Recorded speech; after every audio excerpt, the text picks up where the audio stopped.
Dear Jamaicans, only do. The voice not come back 100% yet, but we have to talk tonight. A heap of things are going on, we have to talk. So, I want to pay attention. You know, say anytime Auntie Kamala come in her duster, we come for talk some serious business, right? This morning when I was taking my son to school, I was stuck in an unusual amount of traffic. The traffic was very heavy. It took me 3 hours to get him to school. And reaching the vicinity of Arden Road, Hope Road intersection, I realized that there was a crime scene. Posted it to my socials. If you don't follow me on Facebook, you follow me. Kamala the Right Mango. Now, I could see that there was a crime scene yellow tape. And searching for answers, I heard that the son of a prominent businessman, who I later found out to be Gary Peart, CEO of Mayberry Investments and chairman of Supreme Ventures, was shot after leaving Arden Emirates on Arden Road on his way home with his friend and a female companion. Apparently, the young men picked up a puncture in one of the tires on this vehicle, a Porsche Macan. So, after they picked up the puncture, they came out of the vehicle to change the tire. On attempting to change the tire, they were held up at gunpoint and robbed by 2 hoodlums on a bike. Both men were shot. Their female companion was not injured. One was shot in his abdomen, one was shot in his arm. The police who were nearby, because remember now, this is the Prime Minister's official place of operation, Office of the Prime Minister, Andrew Honest. Right there, so him operate from. So this is in front gate. And there is a permanent police post there. So the policemen engaged the criminals who ended up getting away after gunshots were exchanged.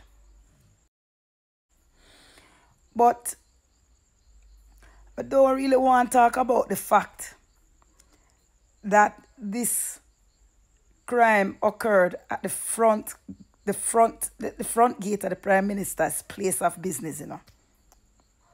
I don't want to talk about the fact that Mr. Governor General, who is the next door neighbor, obviously cannot now sleep with him doors and him windows open. We're not talk about that. We're not talk about the sheer audacity of these criminals in committing a crime in front of the Prime Minister's place of business.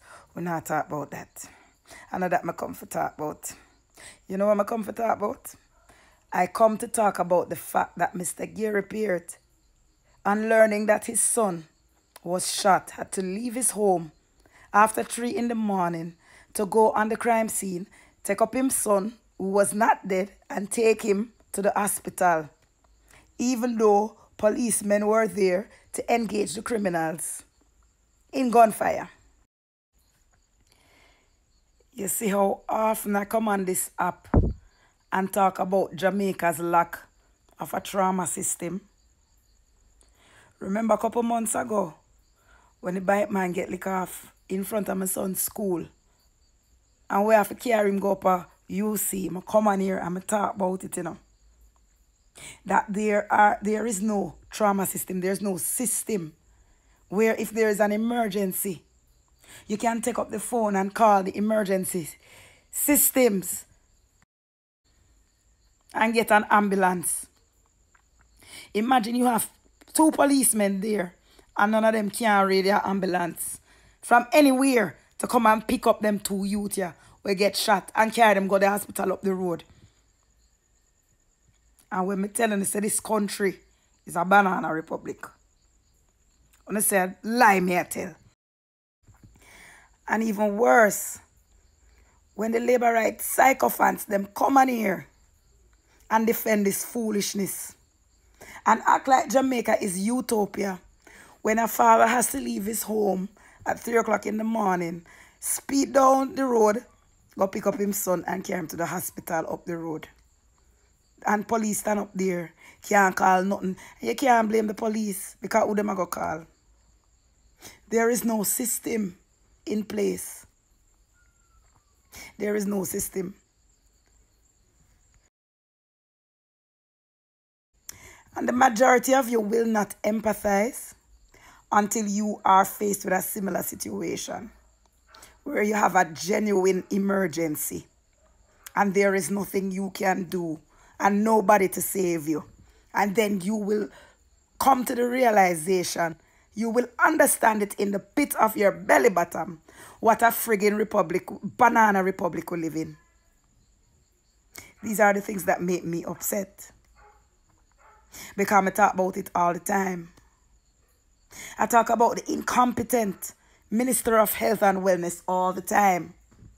And every time, when I say him is the best performing minister, I talk about the cancer patient, them we can't get no chemotherapy drugs. I talk about the no medicine in the hospitals. But something as basic as organizing a system, an emergency system, that can transport sick individuals.